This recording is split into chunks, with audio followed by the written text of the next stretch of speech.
Tom Cruise is no stranger to high-pressure situations, whether he's hanging off planes in Mission Impossible or fielding tough questions from interviewers. But what happened recently on The Late Show with Stephen Colbert was something entirely different. As Tom walked on stage, the audience erupted in applause, but the vibe was slightly off. He seemed less relaxed than usual, less ready to play along with the usual late-night banter. Colbert, known for his wit and subtle jabs, kicked things off with a light-hearted comment about Cruise's daredevil stunts. Instead of laughing, Tom responded with a tense smile, saying, "There's more to me than jumping off buildings, Stephen." From that moment, it was clear this wouldn't be a normal interview. Colbert tried to steer the conversation into safer territory, bringing up Cruise's upcoming movie, but Tom seemed disinterested. "Let's not just sell a film," he interrupted. "Why don't we talk about something real for once?" That threw Colbert off. Late-night interviews are usually scripted,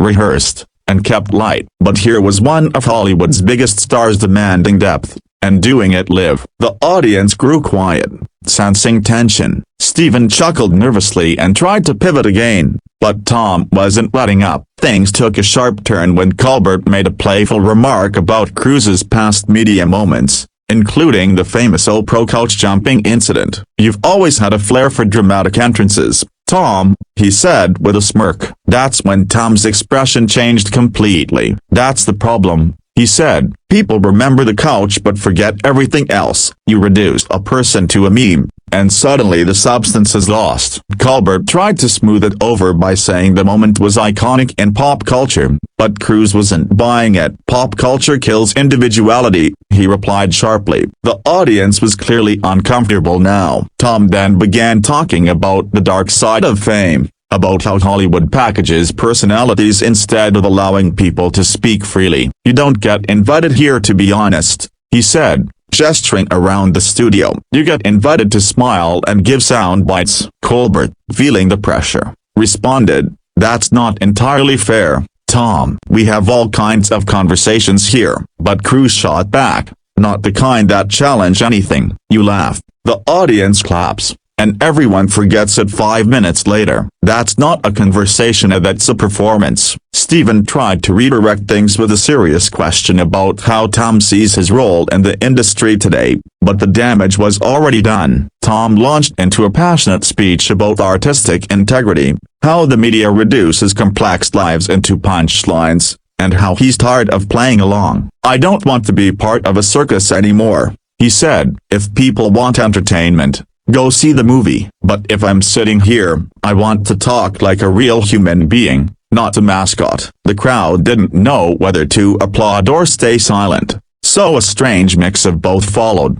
At this point, Colbert was clearly trying to de-escalate. He leaned in and said, "Tom, I respect your passion, but we're also trying to entertain here." That's when Cruise stood up slightly, not leaving the stage but raising his voice. "There's a difference between entertaining and distracting. This whole setup is a distraction from reality. We joke while the world burns." Colbert, ever composed, replied, "Well, sometimes laughter helps people get through the fire." Tom didn't disagree, but he said, "Then let's laugh about truth, not at it." That line drew scattered applause from some in the crowd. Behind the scenes, producers were already scrambling. This wasn't the episode they'd planned. The next segment was supposed to be a fun trivia game about Cruise's film career, but there was no way to go into that now. Colbert tried to save face by asking about a recent charity project Tom was involved in, hoping it might bring things back to neutral. But Cruise answered in a clipped tone,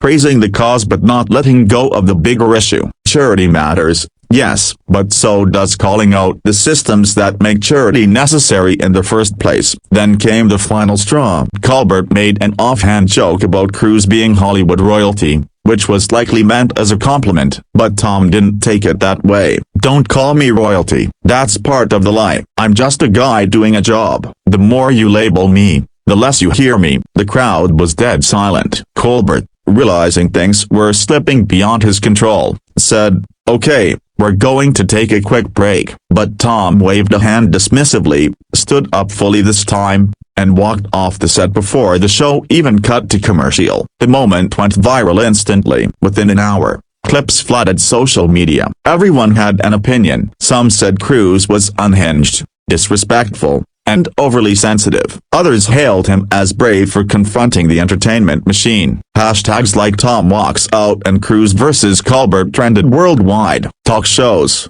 podcasts, and news outlets dissected every word, every gesture, trying to figure out what had really gone wrong. But the truth was, it wasn't a single moment, it was years of built-up frustration boiling over in a space that wasn't prepared for it. Colbert addressed the incident briefly in a later episode, saying, "Sometimes things don't go as planned, but I'll always welcome honest voices on this stage." It was a diplomatic way of moving on. Tom Cruise, for his part, released no formal statement. Instead, he was seen days later arriving at a remote film set, smiling and waving to a few fans, but avoiding all media. Insiders close to him say he has no regrets. One anonymous crew member reported, "He's focused, he said what he needed to say and now he's back to work." The incident reignited conversations about the purpose of late-night TV. Critics questioned whether these shows still offer real dialogue or just safe entertainment. Some praised Cruise for shaking up the formula. "He gave the most honest performance of his life," one op-ed read. Others said he misunderstood the format, blaming Colbert for simply doing his job. Whatever the case, the interview broke the mold. People who hadn't watched late night in years were suddenly tuning in, not for laughs, but for confrontation, for something unscripted in a world of Polish.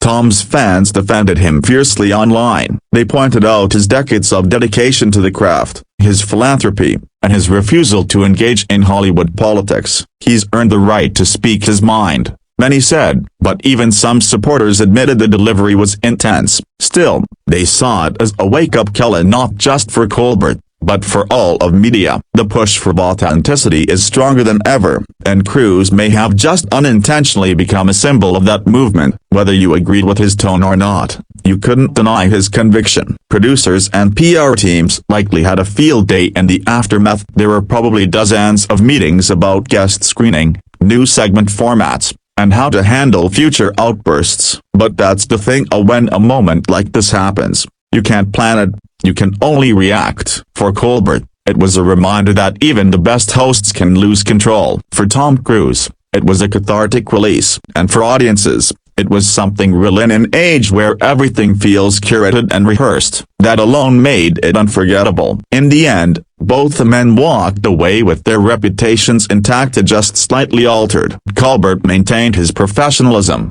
Cruise displayed raw emotion. Their clash was less about ego and more about frustration with the system that demands performance over truth. It was uncomfortable, yes, but also necessary. Sometimes, things have to break before they can change. Maybe next time Tom Cruise steps on a stage, people won't just ask about stunts, they'll ask what he actually thinks. And maybe that's the conversation he's been trying to have all along.